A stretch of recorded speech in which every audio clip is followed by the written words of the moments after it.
चलिए बढ़ते हैं की ओर।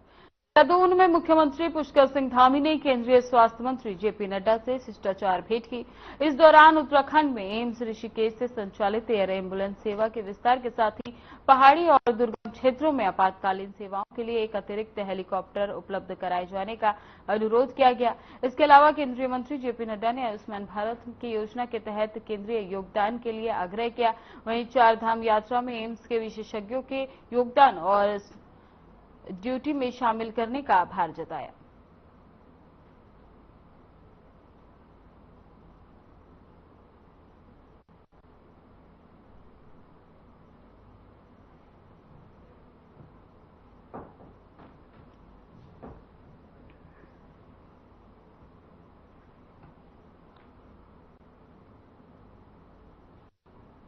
देहरादून में मुख्यमंत्री पुष्कर सिंह धामी ने पर्यटन विभाग की गेम चेयर योजना की वर्चुअल समीक्षा की, जिसमें पर्यटन नीति 2023 के तहत राज्य में हो रही निजी निवेश, ग्रामीण पर्यटन की बढ़ावा देने वाले कार्यक्रम और बाकी योजनाओं की विस्तृत जानकारी दी गई। पर्यटन नीति लागू होने के बाद निजी निवेश एमओयू की स्थिति के साथ साथ उनकी ग्राउंडिंग और विभिन्न पर्यटन योजनाओं में हुए निवेश के विस्तृत विवरण प्रस्तुत किए जाएं। वहीं उन्होंने कहा कि पर्यटन केवल पर्यटकों की संख्या बढ़ाने के लिए नहीं बल्कि आर्थिक सशक्तिकरण, स्थानीय रोजगार सृजन और पलायन रोकने का माध्यम है। फिलहाल मुख्यमंत्री धामी ने शीतकालीन पर्यटन के प्रचार प्रसार और यात्री सुविधाओं को सुदृढ़ करने के लिए विशेष प्रयास करने के निर्देश दिए।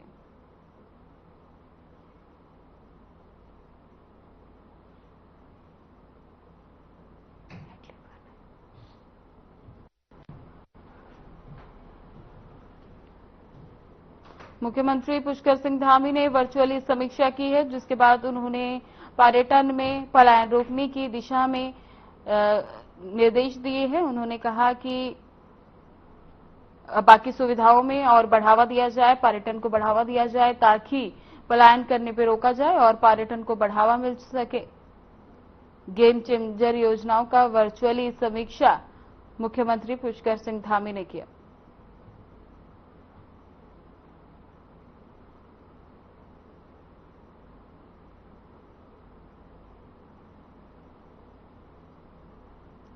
पलायन रोकने की दिशा में मुख्यमंत्री पुष्कर सिंह धामी ने बड़ा कदम उठाया है। बता दें कि मुख्यमंत्री पुष्कर सिंह धामी ने पलायन रोकने की दिशा में बड़ा कदम उठाया है। उन्होंने वर्चुअली योजना का इस समीक्षा की है।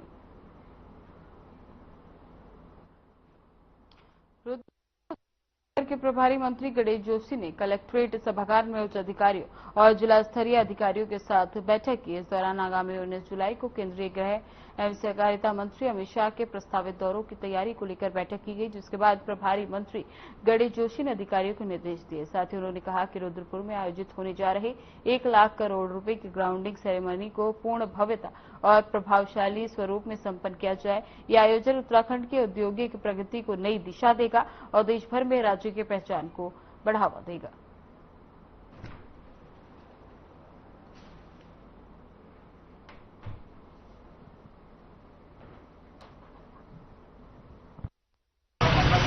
हमारे माननीय मुख्यमंत्री धामी जी के नेतृत्व में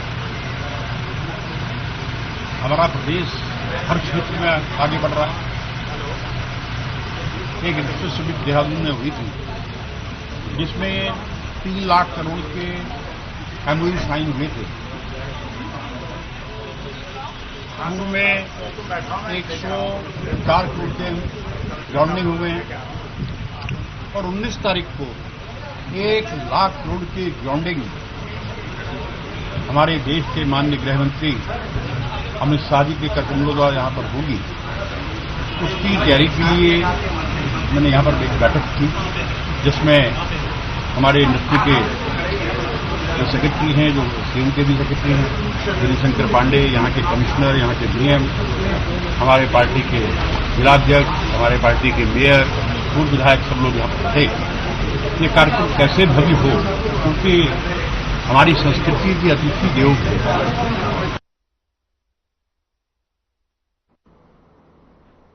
खटीमा में त्रिस्तरीय पंचायत चुनाव की सरगर्मी तेज हो गई है। बता दें कि चुनाव चिन्ह आवंटित होने के बाद खटीमा ब्लॉक परिसर में प्रत्याशियों का हुजूम उमड़ पड़ा, जहां निर्वाचन अधिकारी के निर्देशन में निर्वाचन टीम ने विभिन्न पदों पर नामांकन करने वाले प्रत्याशियों को चुनाव चिन्ह आवंटित किए।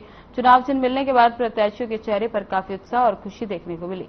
इसके साथ ही प्रत्याशी चुनाव चिन्ह लेकर अपने क्षेत्रों में प्रचार के लिए रवाना हुए। इस मौके पर विभिन्न पदों के लिए ताल ठोक रहे प्रत्याशी गांव के विकास के सपने पूरे कर जीत का दावा कर रहे हैं। वहीं खटीमा निर्वाचन अधिकारी ने बताया कि विकासखंड में ग्राम प्रधान, क्षेत्र पंचायत, जिला पंचायत और वार्ड मेयर में कुल 192 पदों के सामने 189 प्रत्याशी चुनावी मैदान में हैं। वहीं उन्होंने कहा कि राज्य चुनाव आयोग के निर्देश के उपरांत प्रत्याशियों को चुनाव चिन्ह आवंटित किया गया है।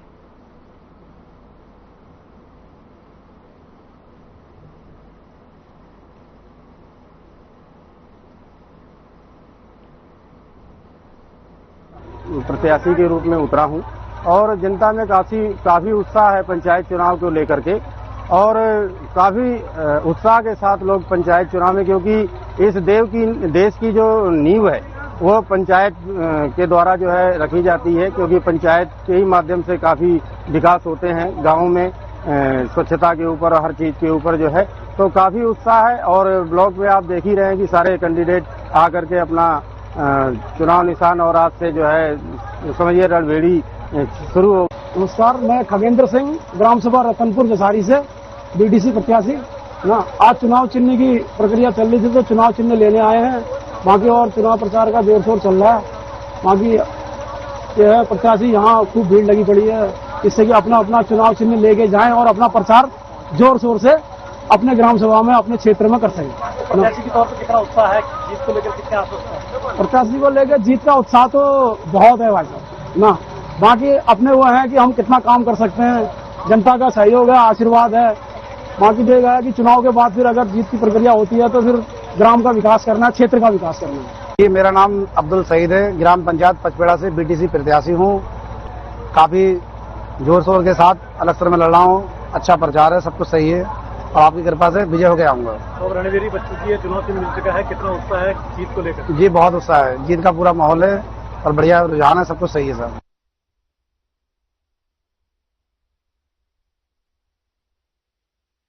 उत्तराखंड में पंचायत चुनाव से पहले सियासत गर्मा गई है। कांग्रेस प्रदेश अध्यक्ष करण माहरा ने चुनाव आयोग की निष्पक्षता पर सवाल उठाए। उन्होंने कहा कि आयोग सरकार के दबाव में काम कर रही है और हाईकोर्ट की टिप्पणी इस बात की पुष्टि करती है। वहीं करण माहरा ने कहा कि निर्वाचन आयोग की ओर से 12 तारीख को लिखी गई चिट्ठी से स्पष्ट हुआ कि धारा 9 के उपधारा 6 और 7 का उल्लंघन हुआ है। उन्होंने आरोप लगाया जैसे निकाय चुनाव में हस्तक्षेप हुआ था, वैसे ही कोशिश पंचायत चुनाव में भी हो रही है, जो लोकतंत्र के लिए ठीक नहीं।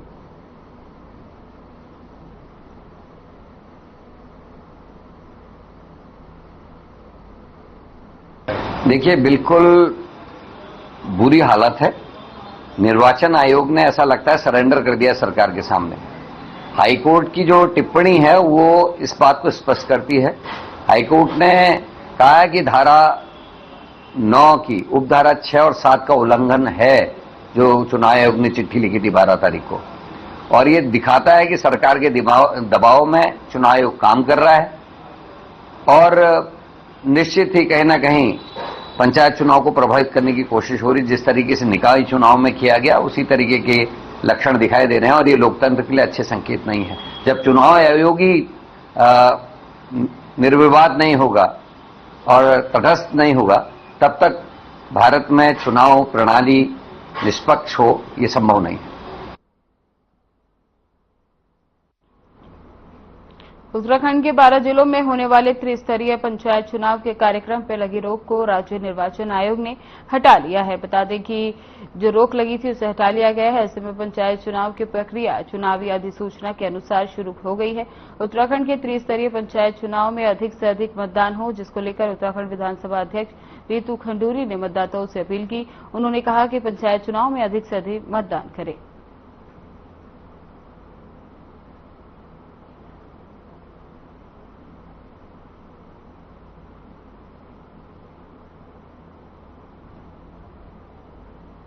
ये है कि हम सबको वोट करना चाहिए। वोट करना बहुत आवश्यक है।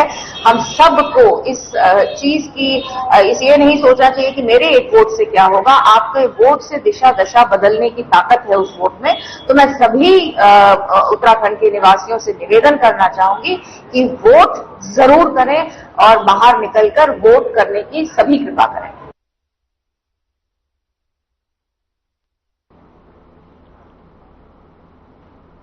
प्रदेश में 30 स्तरीय पंचायत चुनाव का प्रचार शुरू हो चुका है, जिसको लेकर हल्द्वानी ब्लॉक के 22 बच्ची नगर क्षेत्र से क्षेत्र पंचायत सदस्य के प्रत्याशी हेमा मेहरा लगातार चुनाव प्रचार कर रही हैं। हमारे संवाददाता अमित चौधरी ने प्रत्याशी हेमा मेहरा से खास बातचीत की। नगर क्षेत्र से हेमा मेहरा के समर्थन में लगातार यहाँ पर जो भीड़ है वो लगातार जुटती जा रही है और उनके समर्थक कन्विंसिंग लगातार कर रहे हैं। आप देख सकते हैं पीछे यहाँ पर जो भीड़ है वो हेमा मेहरा के लिए है और लगातार यहाँ पर लोगों के बीच में जाया जा रहा है। उनके परिवारजन, उनके जो उनके नाते रिश्तेदार हैं वो लगातार जनता के बीच में पहुंच रहे हैं। एक बड़ा जन समूह कहीं ना कहीं हेमा मेहरा के साथ है और यहाँ 22 बच्ची नगर क्षेत्र की अगर बात की जाए तो लंबे समय से उनके परिवारजन यहाँ से राजनीति करते हुए आए हैं।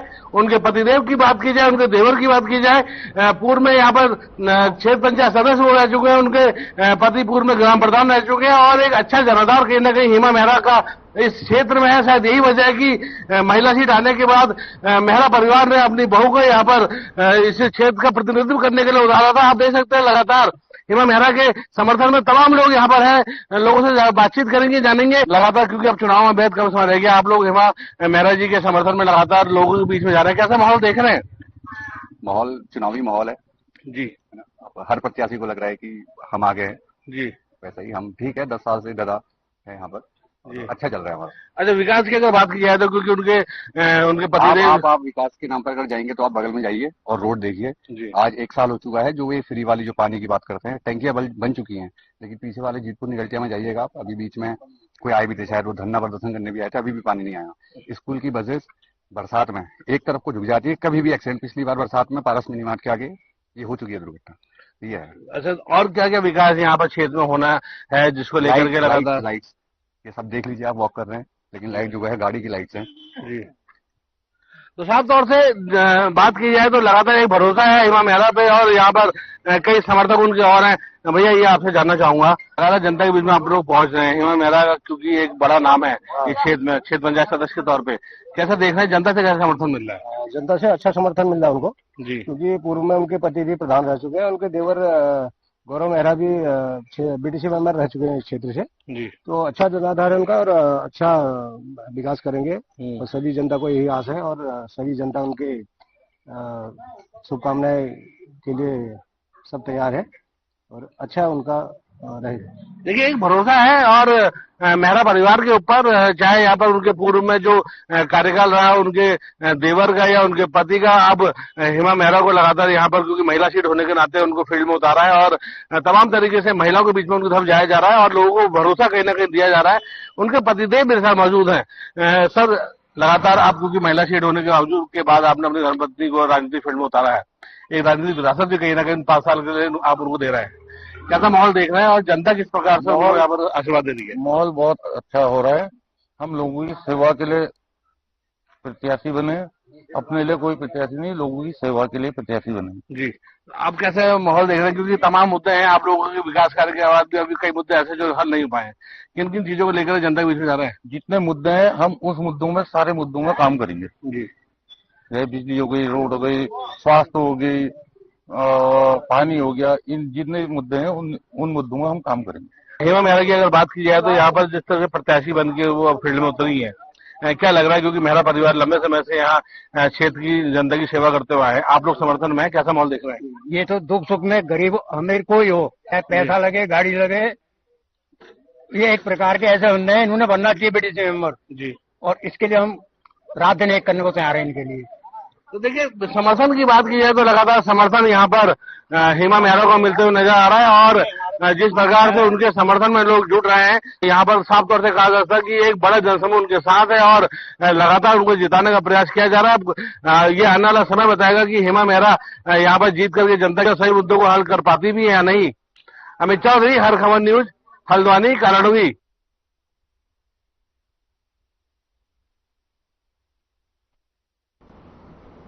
मुख्यमंत्री पुष्कर सिंह धामी के आदेश पर उत्तराखंड के स्कूलों में अब श्रीमद् भागवत गीता पढ़ाई जाएगी। बीजेपी प्रदेश प्रवक्ता कमलेश चंद्रमन ने राज्य की सांस्कृतिक जड़ों से जुड़ने की दिशा में एक अहम कदम बताया। साथ ही उन्होंने कहा कि उत्तराखंड देवभूमि है और यहाँ की संस्कृति का ज्ञान बच्चों को बचपन से ही मिलना चाहिए। मुख्यमंत्री का संकल्प शुरू हो रहा है कि भावी पीढ़ी उत्तराखंड की परंपरा, आस्था और इतिहास को समझे। वहीं उन्होंने कहा कि इससे बच्चों में नैतिकता, मूल्य और आत्मबोध विकसित होगा, जो भविष्य निर्माण में सहायक होगा।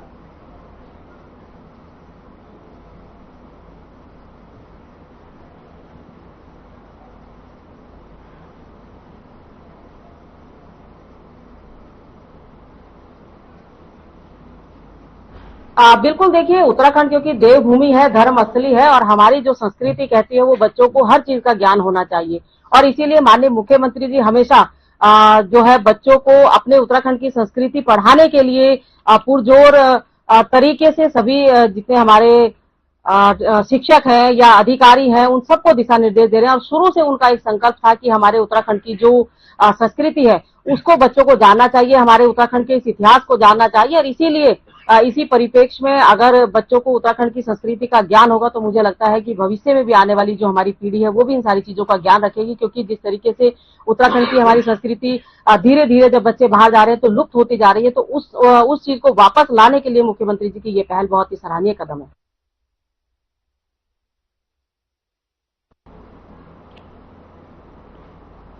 उत्तराखंड में धामी सरकार का ऑपरेशन कालनेमी जारी है। ये अभियान उन लोगों के खिलाफ चलाया जा रहा है जो धार्मिक वेशभूषा पहनकर लोगों को ठगने और धोखा देने का काम कर रहे हैं। खासतौर पर कांवड़ यात्रा जैसे आयोजन में ऐसे कुछ साधु संत शामिल हो जाते हैं जो आस्था की आड़ में अपराध करते हैं। ऐसे में मुख्यमंत्री ने साफ कह दिया कि लोगों को किसी भी हाल में बख्शा नहीं जाएगा। इस विषय पर बात करते हुए गढ़वाल परिक्षेत्र के आईजी राज्य स्वरूप ने कहा कि कॉलोनी अभियान के तहत फर्जी बाबाओं के खिलाफ लगातार कार्रवाई की जा रही है। हरिद्वार में अब तक 594 लोगों को खिलाफ कार्यवाही की गई है, 48 लोगों को इसमें गलत पाया गया। वहीं देहरादून में 276 लोगों के खिलाफ कार्यवाही की गई है। फिलहाल पूरे परिक्षेत्र में 876 लोगों का सत्यापन कर 140 के खिलाफ अब तक कार्यवाही हो चुकी है।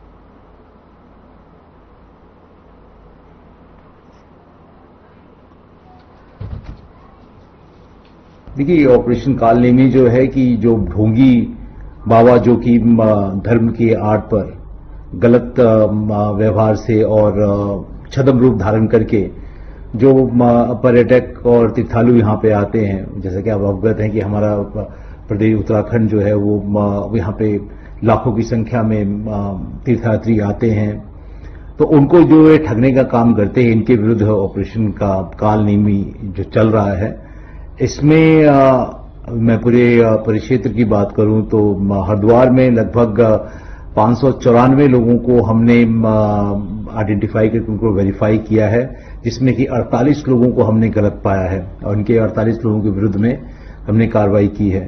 सिमिलरली आप देखें कि देहरादून में 267 लोगों का सत्यापन किया गया है, जिसमें कि 87 लोगों का।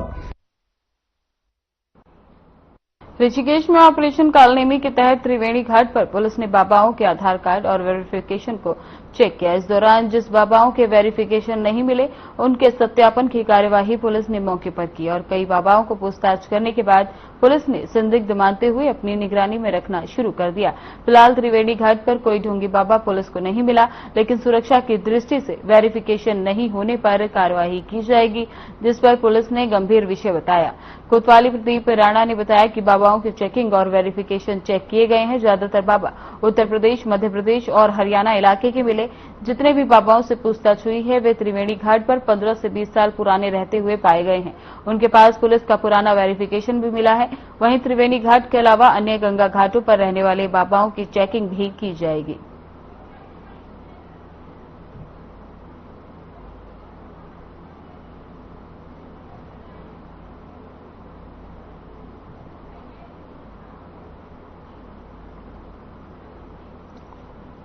उत्तराखंड में आयुष्मान भारत योजना के तहत अस्पतालों में दावों के निस्तारण में आ रही तकनीकी अड़चनों का समाधान अब जल्द ही संभव हो सकेगा, जिस पर राज्य स्वास्थ्य प्राधिकरण के चेयरमैन अरविंद सिंह हांकी ने बताया कि उत्तराखंड का अपना टीएमएस तैयार किया जा रहा है, जिसमें योजना का क्रियान्वयन में गति बढ़ेगी और नया सिस्टम ज्यादा सुविधाजनक होगा। बीते दिनों योजना के तहत सूचीबद्ध अस्पतालों के साथ आयोजित सामान्य बैठक में हाकी ने कहा कि मौजूदा समय में उपयोग में हो रहे NHA के तहत टीएमएस में बार-बार तकनीकी समस्या आ रही थी, जिसमें अस्पतालों को भुगतान में कठिनाइयों का सामना करना पड़ रहा था। ऐसे में स्थानीय आवश्यकताओं के अनुसार एक अलग टीएमएस विकसित किया जा रहा है।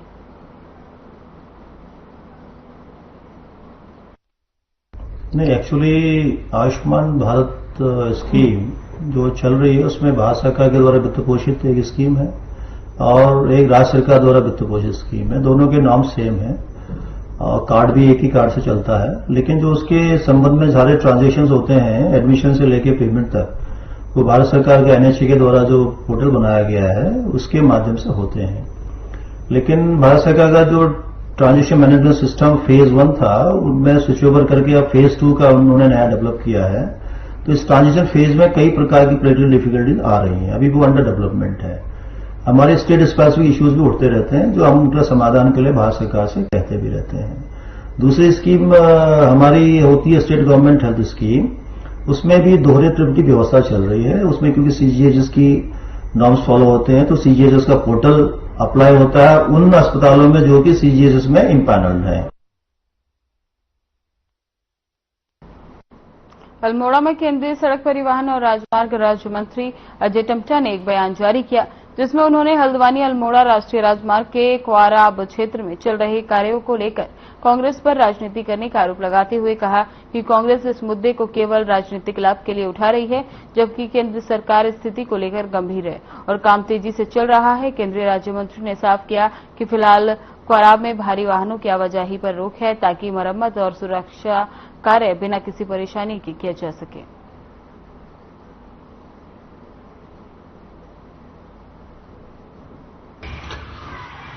अभी मेरी जानकारी में आया है कि वो रोड का टेंडर वगैरह लगा है, तो टेंडर लगने के बाद पुल का और जो हमारे उसमें 2 पुल का निर्माण है रोड का है, वो भी चल रहा काम और भी हमारा बाकी का भारत में बहुत तेज गति के साथ नीचे से दीवारें उठ करके रोड तक आई हैं और ऊपर वाले को अभी बरसात कारण से अभी छेड़ना, क्योंकि नहीं तो पूरी रोड ही ब्लॉक हो जाएगी। अभी जब उसमें पूरी रोड नीचे की दीवारें बन जाएंगी तो उसमें हैवी ट्रैफिक भी हम चलाएंगे, क्योंकि अगर हैवी ट्रैफिक चलाएंगे तो रोड का अस्तित्व ही खत्म हो जाने की स्थिति में अब थोड़े दिनों में चलेंगे।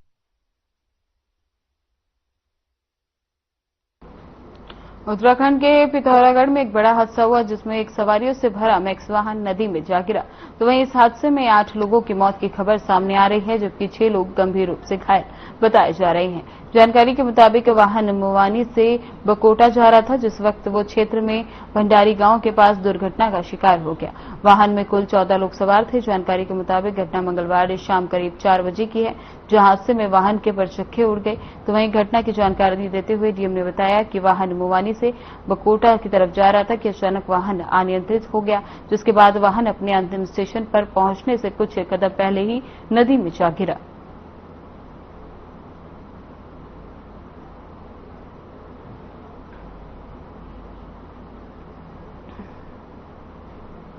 प्रधानमंत्री नरेंद्र मोदी ने उत्तराखंड के पिथौरागढ़ में हुई सड़क दुर्घटना पर दुख व्यक्त करते हुए घटना में मारे गए लोगों के परिजनों को राष्ट्रीय राहत कोष से 2-2 लाख रुपए की अनुग्रह राशि देने का ऐलान किया। तो वहीं पीएम मोदी ने घायलों को भी 50-50 हजार रुपए देने की घोषणा की। अपने सोशल मीडिया अकाउंट पर इसकी जानकारी दी। बता दें कि मंगलवार शाम को थल पिथौरागढ़ मार्ग में मुवानी के पास सूनी पुल पर वाहन खाई में गिर गया, जिसमें से 6 लोग गंभीर रूप से घायल हुए हैं और 8 लोगों की मौत हो गई है।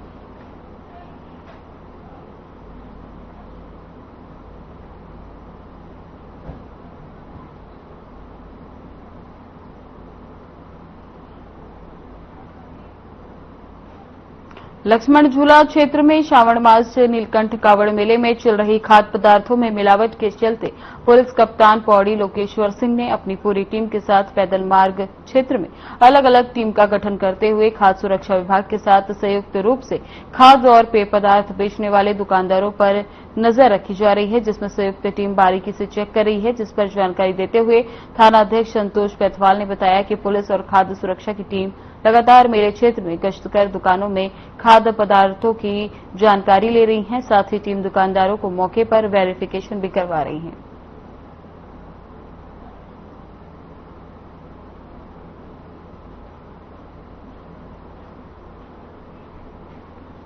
लक्ष्मण झूला क्षेत्र में नशीले पदार्थ की तस्करी करने वाले गिरोह पर लगाम लगाने के लिए पुलिस कप्तान लोकेश्वर सिंह ने एक मुहिम जारी की है, जिसके तहत जनपद पौड़ी के सभी थाना प्रभारियों को अपने अपने थाना क्षेत्र में मादक पदार्थों की तस्करी और ड्रग्स गतिविधियों में संलिप्त ड्रग्स पेडलरों के विरुद्ध चिन्हीकरण कर प्रभावी कार्यवाही करने के निर्देश दिए गए हैं। दरअसल पुलिस कप्तान ने लक्ष्मण झूला क्षेत्र में चल रहे नीलकंठ श्रावण मास मेले में चलते ड्रग्स सप्लायर पर सख्ती दिखाई है।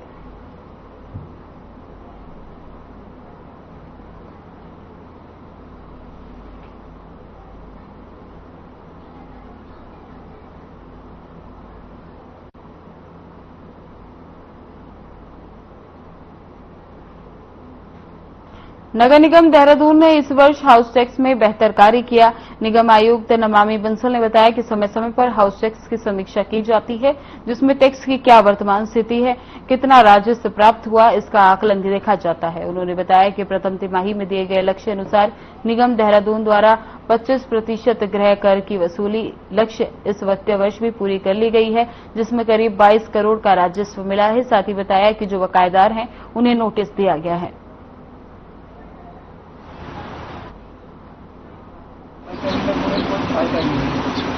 जो प्रॉपर्टी टैक्स कलेक्शन का कार्य है उसमें नगर निगम ने इस वित्तीय वर्ष में 75 करोड़ का लक्ष्य रखा है अपने लिए। और इस बार जो हमारा जीआई सर्विस का डेटा कहता है उसमें कई हमारी संपत्तियां हैं लगभग 1,62,000 के करीब, जो कि अभी तक रजिस्टर नहीं हो पाई हैं।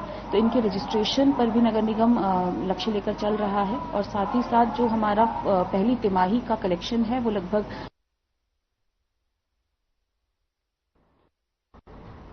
ऋषिकेश में आईजीपीएल चौकी क्षेत्र के पास 2 घरों में चोरी हुई। हालांकि चोरी कर भाग रहे एक चोर को लोगों ने पीछे से पकड़कर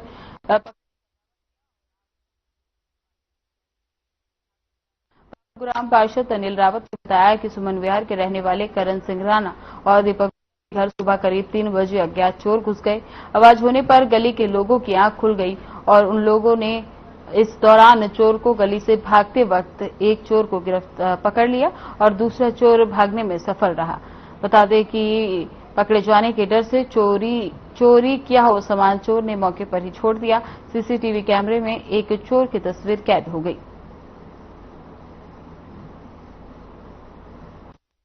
उसी के साथ आया था मैं। कौन सा लड़का? मालूम नहीं था, नाम नहीं पता। रज्जत नाम रज्जत लिखा था। तेरे साथ एक और था ना? इतना नहीं मालूम। था ना तेरे साथ? तू अंदर था जब हम तेरे को आवाज दे रहे थे? जब हम आवाज दे रहे थे तू नीचे से भागा ना? जब मेरे आगे आगे भागा? मैं नीचे ही खड़ा था, वहीं बैठा। नीचे नहीं था तू मैंने तो देख लिया था, तू मेरे सामने भागा था जब मैं तेरे पीछे भागा। पीछे पीछे वो दूसरे बैग तूने वहाँ फेंका ना? बैग फेंका था ना? नहीं फेंका था? फेंका नहीं। दूसरा कौन है तेरे साथ बता? नहीं, 2 थे तुम वहाँ। कैमरे में आ गया? कैमरे में आ गया? कैमरे में आ गया। 2 थे तुम, दूसरा कौन है ये बता।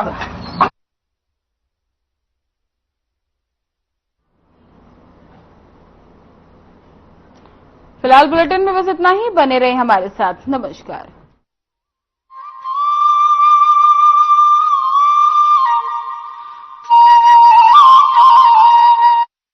क्या